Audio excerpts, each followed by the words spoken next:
Still on highlights of activities in the past year, countries including the United States and the EU for the first time agreed to establish a fund for nations vulnerable to climate disasters made worse by pollution produced by wealthy industrialized nations.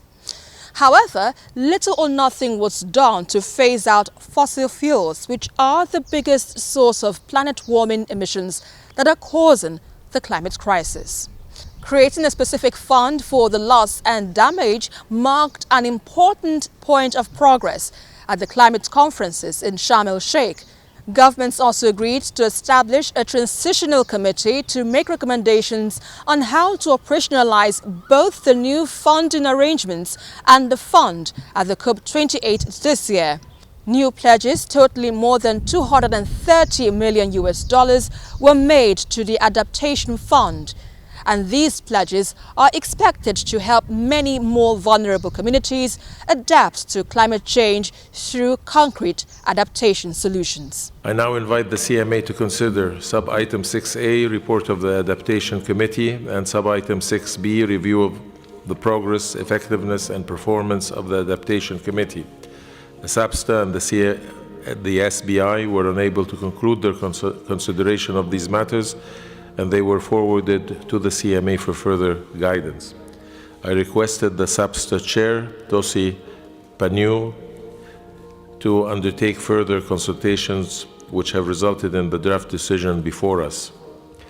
I now invite the CMA to adopt the draft decision entitled Report of the Adaptation Committee for 2022 and Review of the Progress, Effectiveness and Performance of the Adaptation Committee, contained in document FCCC/PA/CMA/2022/L10. Hearing no objections, it's so decided. Although the Loss and Damage Fund may be a win to some, the outcome of the summit was a bit disappointing for other climate activists as world leaders failed to reach an agreement to phase out fossil fuels.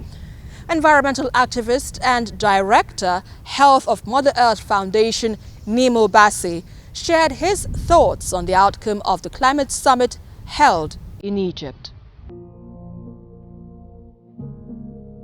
I went to the COP without much expectations, and so I came away not terribly disappointed because I was already disappointed before going. That's a sad thing. Sad situation to be in, and one could actually ask, why do you go there when you don't hope to get anything positive from it? But going there helps to put a lot of pressure on the system, and if we don't have that pressure from the outside, from the civil society, then of course the negotiators and politicians will just keep on doing what they're doing without caring what's really going on. So the sad thing about the COP that just ended in Egypt is that although everyone agrees that climate change is caused mostly by the dependency, the burning of fossil fuels, the COP came away without even acknowledging this. But what needs to be done is to put more pressure on our national governments. We have to change our stories. Our governments have to recognize the fact that going to the COP and just hoping to get a little bit of finance would not solve this problem.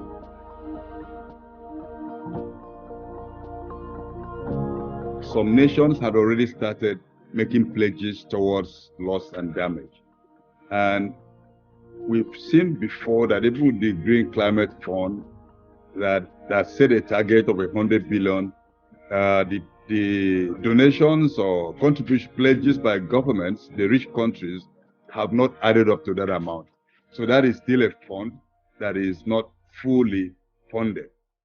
Now, with loss and damage, my worry is that some countries have also said that they would not accept any idea of liability.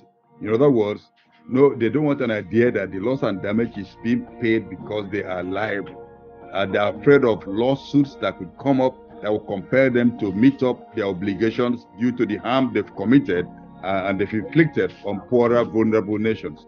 This is a sad thing about this. When the rich countries who have polluted the atmosphere, who have driven global warming, say they don't want any sense of liability, then we can't expect too much from loss and damage. What some of us are asking for is a climate debt that recognizes the fact that somebody created this problem, somebody is still pumping more carbon into the atmosphere, somebody has historical responsibility and liability, and that should not be ignored.